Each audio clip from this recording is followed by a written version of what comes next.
The cabin smelled like cedar and pine, the kind of scent that should have felt comforting. I leaned against the porch, railing my eyes, tracing the shimmering. Blake.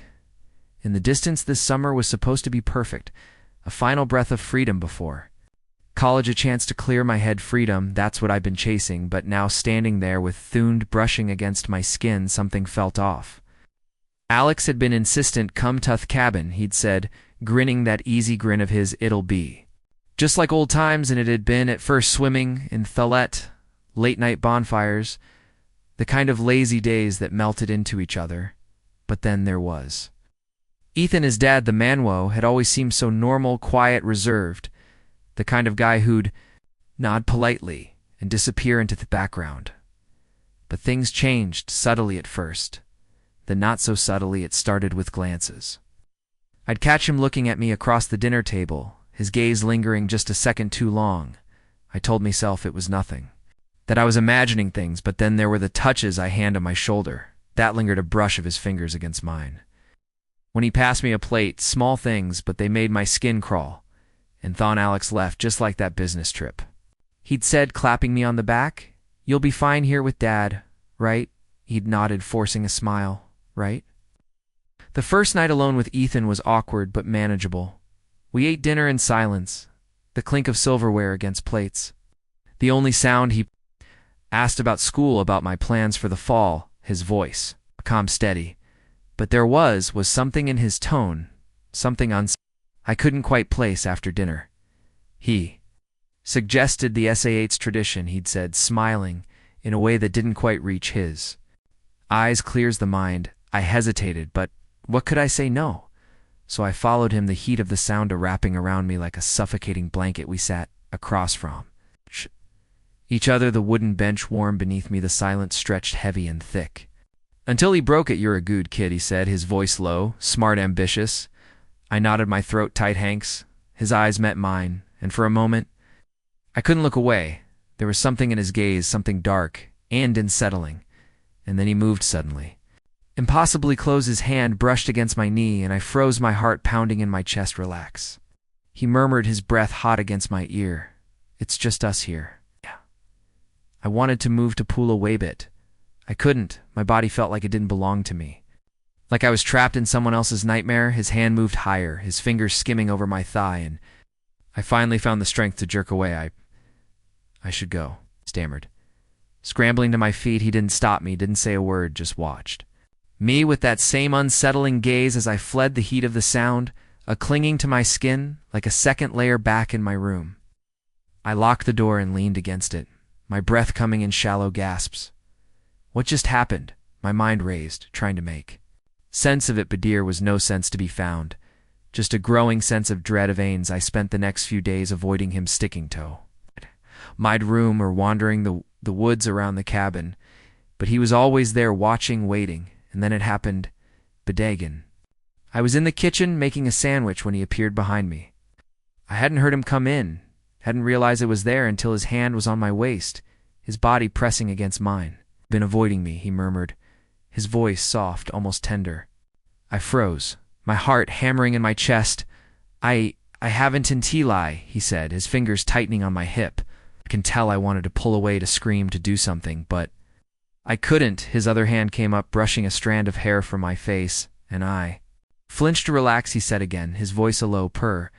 "I'm not going to hurt you, but you already are," I wanted to say instead. I stayed silent, my whole body tense, as he leaned in, his lips brushing against my ear. "You're so tense," he murmured. "Lem help." His hand slid lower, and I finally found the strength to push him away. "Stop." I snapped, my voice trembling. "Stop." He didn't look angry, didn't even look surprised, just amused, like I was some kind of game he was playing. "You'll come around," he said, his voice calm, almost soothing. "You'll see." I didn't respond. Couldn't respond, just stood there, my hands clenched at my sides, until he finally turned and walked away. That night I lay in bed, staring at the ceiling, my mind racing. I couldn't stay here, couldn't keep pretending everything was fine. But what could I do? Leave and go where the next morning? I woke to the sound of footsteps outside my door. I froze, my breath catching in my throat. The knob turned, and I sat up, my heart pounding. "It's just me," Ethan's voice came through. "Door, breakfast is ready." I didn't respond. Just sat there, my whole body tense until I heard his footsteps. Retreating, I dressed quickly, my mind racing. I had to get out of here, had to find a way to leave. But how? And what would I say to Alex, to anyone? I wandered into the kitchen where Ethan was standing by the stove, flipping pancakes. Looked up when I walked in, smiling like nothing had happened. "Morning," he said, his voice cheerful, hungry. I nodded, forcing a smile. Yeah. I sat at the table, picking at the food Hesed in front of me. My stomach churning, he sat across from me, watching me eat, his gaze. "Heavy, you've been quiet lately," said his voice casual. "Everything okay?" I nodded again, not trusting myself. "Toss peek." He reached across the table, his hand brushing against mine, and I flinched. "Don't," he said, his voice softened. "Just trying to help." I pulled my hand away, my whole body. "I'm fine." He didn't respond, just watching with that same unsettling gaze. After breakfast, I headed outside, needing airspace. Anything. Wow. I wandered down to Thelic, sitting on the dock, my feet dangling in the cool water. The sun was high, the sky a deep, endless blue. Its hold felt peaceful, calming, but all I felt was trapped. I heard footsteps behind me, and I tensed, my heart pounding. Thought I'd find you here. Ethan's voice came calm, almost amused. I didn't turn, didn't respond, just sat there, my hands clenched at my sides. He sat down beside me, close enough that our shoulders brushed. I flinched, but didn't move, aware, so tense. He murmured, his voice soft. "Let me help you." His hand came up, brushing against my shoulder, and infinitely snapped. "Stop." I said, my voice trembling. "Just stop." He didn't look angry, didn't even look surprised, just amused, like I was some kind of game he was playing. "You'll come around," he said, his voice calm, almost soothing. "You'll see." I couldn't take it anymore. I stood, my whole body trembling, and turned to face him. "No," I said, my voice stronger now. I went. His smile faded, replaced by something darker, something dangerous. "You don't mean that?" "I do," I said, my voice steady now. I'm leaving. His eyes narrowed, and for a moment I thought he might try to stop me, but then he just smiled, that some unsettling smile, and nodded. "You'll be back," he said, his voice low. "You'll see." Didn't respond, just turned and walked away, my heart pounding in my chest. I didn't know where I was going, didn't know what I was going to do, but I knew one thing: I couldn't stay here, not anymore. I stepped out of the cabin, the cool night air hitting my face like a slap. My legs moved on their own, carrying me down the gravel path toward the main road. I didn't think I just walked, the silence of the woods pressed in around. Meth only sound, the crunch of my shoes on the dirt. My chest felt tight, my breath coming in shallow gasps. I can't stay here. I can't. I didn't know where I was going. The town was miles away, and I hadn't thought to grab my phone. All I knew was that I had to get away from Ethan, from the cabin, from everything. My mind raised, replaying the last few hours, the way he looked at me, the way his hands had felt on my skin. A shiver ran through me, and I quickened my pace. Thorough stretched ahead. Dark and endless, the moonlight barely pierced the trees, casting long shadows that seemed to move as I passed. My heart hammered in my chest, the sound of it drowning out everything else. What if he follows me? What if he's already behind me? I glanced over my shoulder, but there was nothing behind me except darkness. I kept walking, my feet aching, my throat dry. Hours must have passed, but it felt like minutes.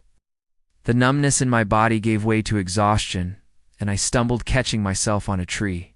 My legs trembled, and I slid to the ground, my back against the rough bark. I closed my eyes, trying to steady my breathing.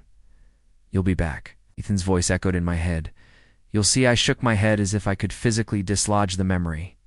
"No, I'm not going back. I can't." But the thought lingered, settling like a weight in my chest. What if he was right?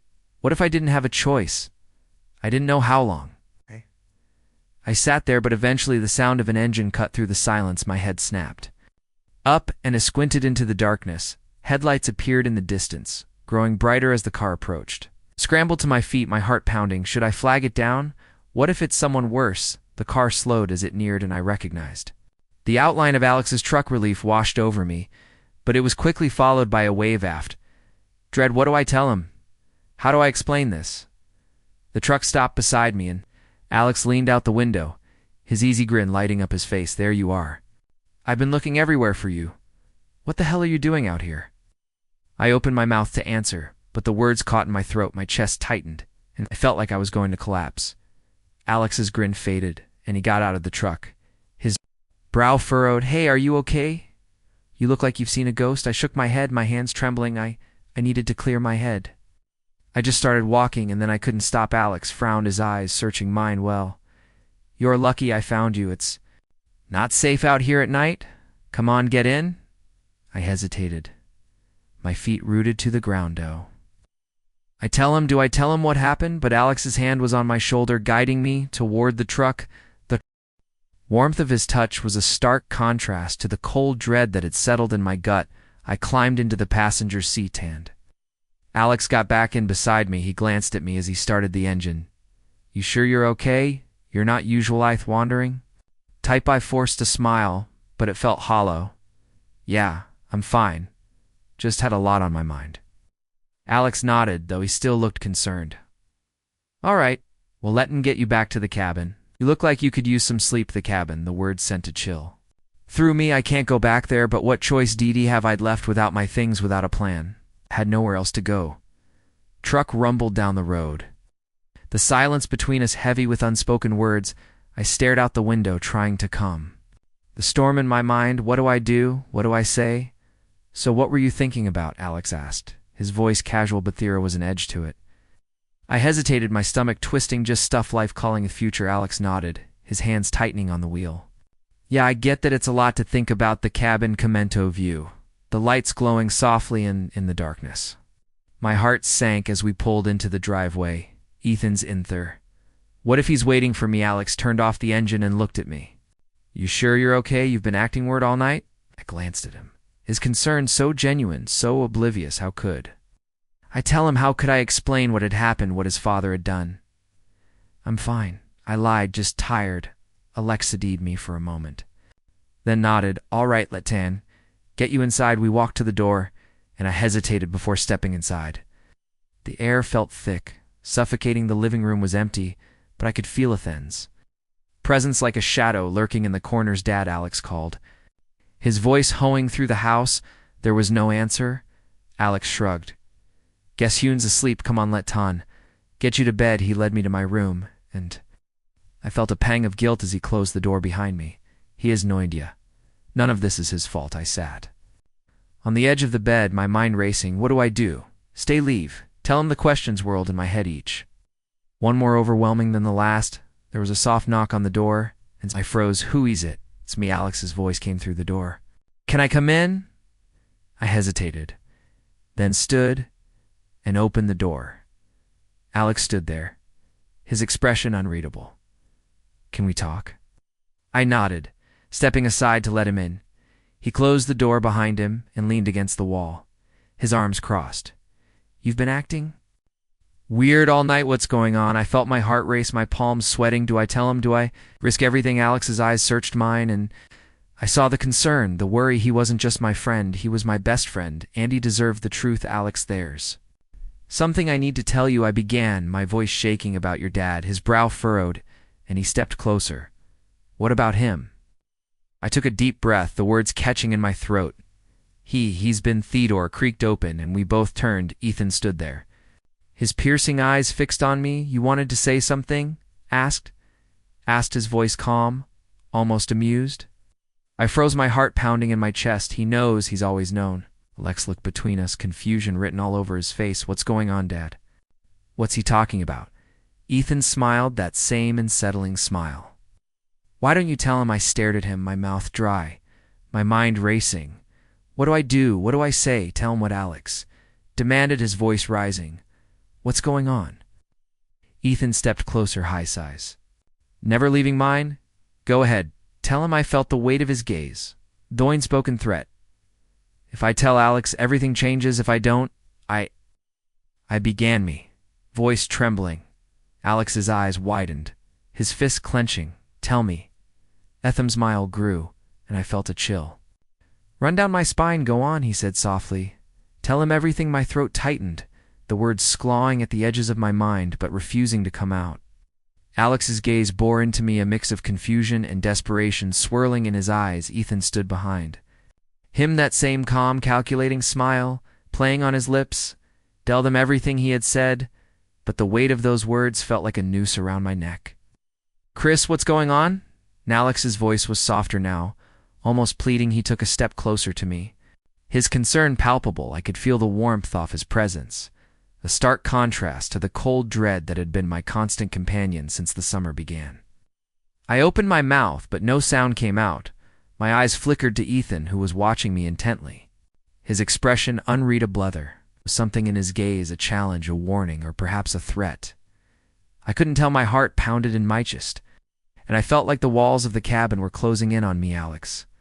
My voice cracked and I swallowed hard, trying to steady myself. Ethan stepped forward, his hand resting lightly on Alex's shoulder. "Why don't we all sit down and talk? This seems like a misunderstanding." His tone was smooth, almost reassuring, but it sent a shiver down my spine. Alex frowned, looking between me and his father, misunderstanding. "What are you talking about?" Ethan's grip tightened slightly on Alex's shoulder, and he gave him a small, almost imperceptible "ow, ow." "Time to calm down." E wanted to scream, to tell Alex everything, but the words were stuck in my throat. Ethan's calm demeanor was disarming, and he felt like I was losing control of the situation. But Alex started, his voice trailing off as he looked at me. "Chris, you were about to say something. What is it?" I took a deep breath, gathering every ounce of courage I had left to exit. Ethan interrupted me again, his voice firm but still calm. "Why don't we take a break? It's late and we all tired. We can talk about this in the morning." Alex hesitated, then nodded slowly. "Yeah, maybe you're right. Chris, let's get some sleep and we'll figure this out tomorrow." "Okay." I felt a pang of disappointment, but I didn't argue. I nodded weakly, avoiding Ethan's gaze as I headed towards the stairs. As I climbed up to the guest room, I could feel his eyes on my back, and I knew this wasn't over. The next morning, I woke up to the sound of birds chirping outside the window. For a brief moment, ill at myself, believed that last night had been a dream, that everything was still normal, but the reality came crashing back as soon as I stepped out of my room and saw Ethan sitting at the kitchen table, sipping his coffee. "Good morning, Chris," he said, his voice calm and composed. I nodded slightly, avoiding his gaze as I grabbed a glass of water. Alex was nowhere to be seen, and the silence in the room was suffocating. After a few minutes, Alex came bounding down the stairs, his usual cheerful self. "Morning, Geese. What's the plan for today?" Ethan smiled warmly at his son. "I thought we could go for a hike. It's a beautiful day, and it'll be good to get some fresh air." Alex's face lit up. "That sounds great, Chris. What do you think?" I forced a smile, trying to hide the unease that was gnawing at me. "Sure sounds good." As we got ready for the hike, I couldn't shake the feeling that something was off. The tension from last night still hung in the air, and I couldn't help but feel like I was walking on thin ice. The hike itself was uneventful, but undercurrent of tension between me and Ethan was impossible to ignore. Every time our eyes met, I could feel his gaze piercing through me, and I had to look away. Alex seemed oblivious to the tension, chatting happily as we walked through the forest. When we reached a clearing, Alex stopped to take a drink from his water bottle. "This spot is perfect for a break," he said, sitting down on a large rock. I sat down beside him, trying to relax, but I couldn't shake the feeling that something was about to happen. Ethan stood a few feet away, his back to us, as he surveyed the surrounding trees. "Chris," Ethan said suddenly, his voice calm but firm, widened. "You and I take a walk. There's something I'd like to show you." My heart skipped a beat, and I glanced at Alex Hoa, still taking a drink from his water bottle. He looked up and smiled. "Go ahead, you'll stay here and rest for a bit." I hesitated, but I knew I couldn't refuse. I stood up slowly, my legs feeling like lead, and followed Ethan as he walked further into the forest. The silence between us was deafening, and I could feel the tension growing with every step. Finally, Ethan stopped and turned to face me, his expression unreadable. "Chris, I think we need to talk," he said, his voice calm, but with an edge that sent a chill down my spine. I took a deep breath, trying to steady myself. "What do you want to talk about?" Ethan's eyes locked onto mine, and I felt like he could see straight through me. "About last night, about what almost happened." My heart was pounding in my chest, and I struggled to keep my voice steady. "I don't know what you're talking about." Ethan took a step closer, his gaze never wavering. Chris, I think you do, and I think you. Note that if you say anything, it could cause a lot of problems for all of us, I swallowed her, feeling the weight of his words pressing down on me. I don't want to cause any problems. Ethan nodded, a small smile playing on his lips. Good, because I think we can come to an understanding. And we didn't respond, my mind racing as I tried to process what was happening. Ethan took another step closer in. I could feel the heat of his breath on my face. Chris, he said softly, his voice almost a whisper. I know you're scared, but you don't have to be. I'm not going to hurt you. I just want to help you. I felt a shiver run through my body and I took a step back, my heart pounding in my chest. I don't need your help.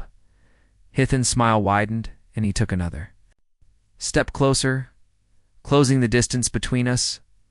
Oh, but I think you do, and I think you'll come to see that in time.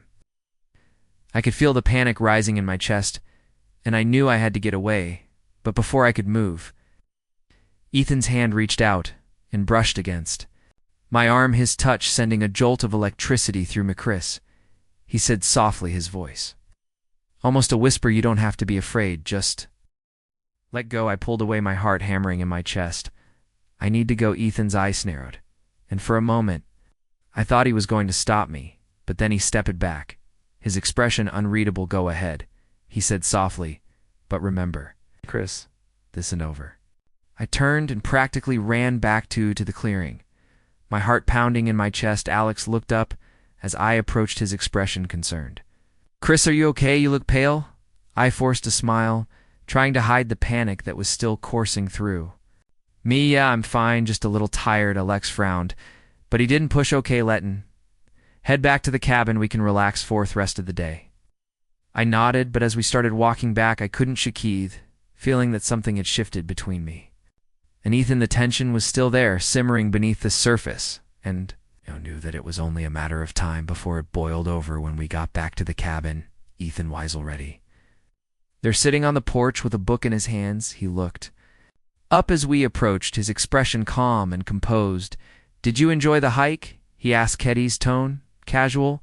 Yeah, it was great, Alex said, smiling as walked past him into the cabin. I hesitated, my eyes locking with Ethan's for a brief moment. There was a meeting in his gaze, a challenge, a promise, or perhaps a warning. I wasn't sure, but I knew that I couldn't ignore it.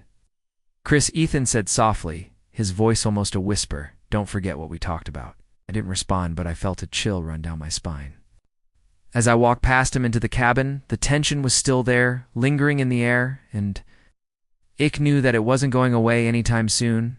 As the day went on, I tried to act normal, but I couldn't shake the unease that was gnawing at me every time Ethan looked at me. I felt like he was staring right through me, and it made my skin crawl that night as I lay in bed. I couldn't sleep. My mind was racing, replaying the events of the day over and over again. I knew that something had togged, but I wasn't sure what to do. Finally, I got up and crept downstairs, shipping to clear my head, but as I reached the bottom of the stairs, I saw Ethan sitting in the living room, a glass off whiskey. His hand couldn't sleep, he asked, his voice calm but with an edge. It made my skin crawl. I hesitated, then shook my head no. Ethan gestured to the chair across from him. Sit down. We need to talk. I hesitated, but I knew I couldn't refuse. I sat down slowly, my heart pounding in my chest. Creasathon said softly, his gaze never wavering. I think it's time we came to an understanding. I swallowed hard, trying to steady myself.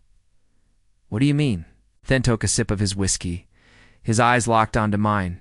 I mean that we both know what's been going on, and I think it's time we addressed it. I felt a chill run down my spine, and I knew that I wasn't over my head. I don't know what you're talking about. Ethan's smile widened and Helen forward slightly.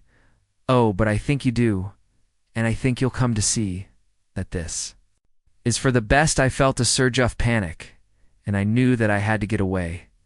I need to go. Ethan's hand reached out and grabbed my wrist, his grip firm but not painful. Chris, don't run away. This is important. I pulled away, my heart hammering in my chest. Let me go. Ethan's narrowed, and for a moment I thought he was going to stop me, but then Harold eased his grip and leaned back in his chair, his expression unreadable. Go ahead, said softly. But remember, Chris, this isn't over. I turned and practically ran back up the stairs, my heart pounding in my chest. As I reached my room, I collapsed onto the bed, My mind racing, I knew that I couldn't stay here. I had togged away, but I didn't know how. Chris, a voice whispered from outside my door, "Let's talk." Knock at the door sent a jolt through me. I froze, my breath caught in my chest, my fingers digging into the edge of the mattress. Ethan, it had to be him. His voice, soft but insistent, slithered through the wood like a snake coiling around my throat. "Chrissy," sat again, "let'n talk just for a moment." I didn't answer. I couldn't. My throat felt like it was stuffed with cotton, my voice buried somewhere deep inside me. The silence stretched thick and suffocating. Guntle. I heard the faint creak of the doorknob turning. My heart leapt into my throat. I scrambled off the bed, back and away as the door inched open. I said, "Come in," Ethan murmured. Stepping inside, his figure filled the doorway, his silhouette sharp. Against the dim light of the hall, he closed the door behind him with a soft click, and the sound felt final, like a lock sliding into place. "I am tired," I stammered, my voice barely above a whisper. "I was just going to sleep." Ethan tilted his head, his eyes narrowing as he studied me. His gaze lingered, trailing over my face, my body, as if he were peeling back layers of my skin. "You don't look tired," he said slowly. "You look tense." I swallowed hard, my hands trembling at my sides. "He knows, he always knows I'm fine," I lied, my voice shaking. "Really?" He took a step closer, and I flinched, the small room shrinking around us. The air felt heavier, pressing down on my chest. "You've been avoiding me," he said, his tone almost hurt. "After everything we've shared, I thought we had an understanding." A bitter taste filled my mouth, and understanding his words twisted something deep inside me, a mix of anger and fear that I couldn't untangle ourselves. "Nothing to understand," I said, my voice trembling. I need space." He repeated the word slowly, as if it was foreign to him. "Is that what you've been trying to do? Create space?" He moved closer, his steps deliberate, like a predator circling its prey, "Because from where I'm standing, it seems like you're earning." I backed up, and until the wall pressed into my spine, the cool surface doing nothing to ease the heat crawling up my neck. "I'm not running," I insisted, though the lie burned on my tongue. "I've been running since the moment I got here." Stopped, just inches away, his presence overwhelming, his scent something sharp and woodsy filling the space between us. What are you doing, Chris?" he asked, his voice dropping to a whisper. "Because you're not fooling anyone." My breath, it's my pulse racing as I looked up at him. His eyes were dark, unreadable, and yet I could feel the weight of gaze pressing into me, demanding an answer. I hesitated, my voice barely audible. "I just don't want this anymore." His expression softened, but there was something dangerous in that softness, something that made my stomach twist. "Don't want what?" he asked, his voice gentle, almost soothing the attention. The closeness, he reached out, his fingers brushing my arm, and I flinched, the contact sending a jolt through me. "Or are you afraid of what it means?" My chest tightened, my heart pounding so hard I thought it might burst. "I'm not afraid," I said, though the words felt hollow. "I'm terrified." He smiled, a slow, unsettling curve of his lips. "Good," he murmured, hissed, trailing up my arm, his touch light but deliberate. "Because there's nothing to be afraid of, Chris. Not with me." I pressed myself harder against the wall, as if I could somehow disappear into it. "Please," I whispered, my voice breaking, and he paused, his hand hovering just above my shoulder, his gaze searching my face. "Don't what?" he asked, his voice soft, almost tender. "Don't care, don't want you, don't make you feel something real." It shook my head, tears pricking at the corners of my eyes. "Just don't." For a moment he didn't move, didn't speak. Then with a sigh he stepped back, his hand falling to his side. "You're not ready," he said quietly, almost to himself. But "Yao will be." The words sent a chill down my spine, and I wrapped my arms around myself, trying to steady the trembling in my limbs. "I'm not," I started, but the words caught in my throat. "I'm not what's strong enough, brave enough." He watched me for a moment longer, his expression unreadable, thin, turned and walked to the door before he left. He glanced back over his shoulder, his eyes locking with mine. "Get some sleep, Chris," he said softly. "We'll talk in the morning." The door closed behind him with a soft click, and I sank to the floor, my legs giving out beneath. My breath came in shallow gasps, my chest aching with the weight of everything. "It couldn't do. I have to get out of here." The thought was a desperate plea, a mantra I repeated over and over in my head. I have to leave. I have to leave Butho. The cabin was miles from town, surrounded by dense woods and nothingness. I had no car, no way to get helpin'. Even if I did, what would I say? What would I do? The questions swirled in my mind, a chaotic mess of fear and doubt that left me paralyzed. I crawled back onto the bed, curling into a ball as I stared at the ceiling. The hours dragged by. The darkness outside the window seeming to press in on me. I didn't sleep. Couldn't every sound, the creak of the floorboards, the rustle of the trees outside sent My heart. racing my mind, conjuring images of him standing just outside the door, waiting. When the first light of dawn finally filtered through the curtains, I was still awake, my body exhausted, but my mind racing. I heard movement downstairs, the clatter of dishes, the murmur of voices. Alex, the thought of him sent a pang of guilt through me. He had no idea what was happening, no idea what his father was doing, and if I told him what would happen then, would he believe me? Would hate me? I sat up, my legs trembling as I swung them over the side of the bed. I had to do something. I couldn't just sit here and let this happen. But as I stood, door opened and Ethan stepped inside, a calm smile on his face. Morning, Krish, said his voice as smooth as ever, ready for our talk.